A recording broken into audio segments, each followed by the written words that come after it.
The girl stumbled out of the old pickup truck like a shadow that had lost its shape.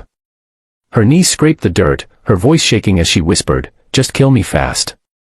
The wind carried her words into the endless stretch of highway, where the rumble of motorcycles was growing louder, closer, like a storm rolling over dry land.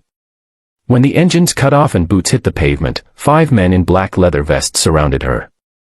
The tallest one, broad-shouldered, tattooed arms marked with years of hard roads, stepped forward.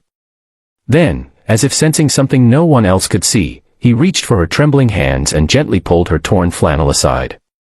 Beneath the bruises and dust, they saw the mark burned into her skin. Every biker froze. The air went silent. Even the wind seemed to stop breathing. Before we continue, if you believe that kindness can save a life, that second chances matter, please take a moment to like this video, share it, and subscribe to Kindness Corner. Your support helps us spread stories that remind the world, humanity isn't dead yet. Her name was Rain Whitlock, though it had been years since anyone had called her that. She had run for 3 nights without sleep, hiding behind dumpsters, feeding on scraps, her only goal being distance from a place she once called home. That home had turned into a private prison when the men she trusted most branded her like property, pressing hot metal into her side while she screamed for help that never came. The mark was his signature, a twisted emblem of control. She thought she'd die there, and maybe that would have been easier than escaping. But she ran anyway. And now, standing before a group of bikers she didn't know, she had no energy left to run again. The leader, Hawk Grayson, had seen plenty of lost souls. His crew, known across dusty highways as the Iron Shepherds, wasn't the kind of club people approached lightly. But something about Rain's eyes, half frozen in terror, half begging to be unseen, hit him harder than he expected.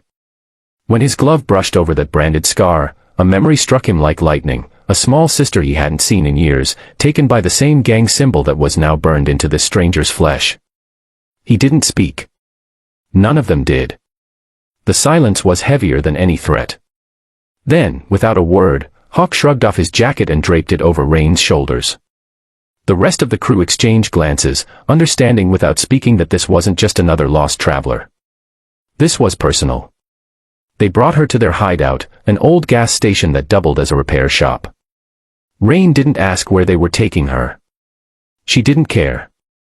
Her body was running on fear and exhaustion, her heart too numb to hope. But when they handed her water, patched her cuts, and gave her space instead of questions, something unfamiliar stirred inside her, safety. That night, as she sat by the flickering light of a fire pit, Hawk finally spoke. His voice was calm, gravelly, but carried a strange gentleness.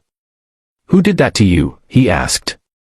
She hesitated, eyes locked on the flames, then whispered a name she hadn't said aloud in years, Mason Varick, leader of the Vultures MC, a gang known for trafficking and branding women as part of their trade.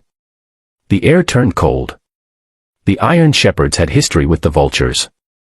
Once allies, until betrayal split the road between them. Hawk's jaw tightened, his fist curling against his knee. The mark on Rain's body wasn't just a scar, it was a challenge. Over the next few days, Rain tried to leave several times. Every time, Hawk stopped her, not with force, but with truth. "You walk out there alone, you'll be hunted again," he said once. "But if you stay, maybe for once, you can stop running."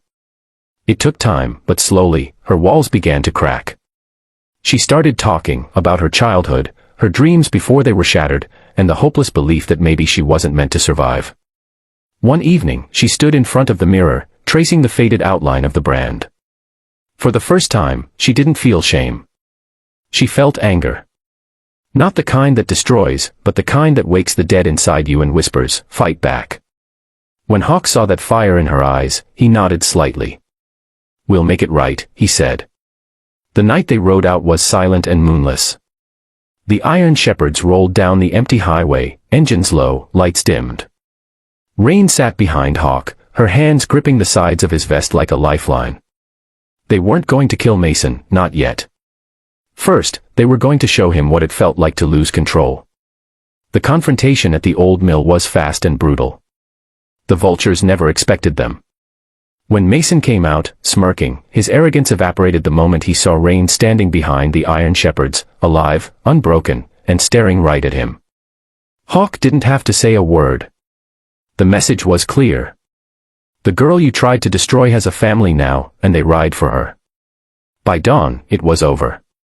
The Vulture's chapter was done. Rain didn't watch what happened to Mason, she didn't need to. For the first time in years, she felt the sun on her face without fear. Hawk rode her back to the gas station, silent as ever. When they stopped, she got off the bike, looked up at him, and simply said, "Thank you for not letting me disappear." He nodded. "You're one of us now," he said. And for the first time, she smiled. Not the fragile, broken smile of someone pretending, but a real one. Because somewhere between pain and kindness, she had found her strength again. If this story touched your heart, if you believe in healing, in courage, and in the kindness that can save even one lost soul, please like this video, share it, and subscribe to Kindness Corner. Your support helps us tell more stories that remind the world that empathy still matters. Before you scroll away, comment below with one word that describes what this story made you feel. Was it hope, pain, or faith? We'd love to read your heart.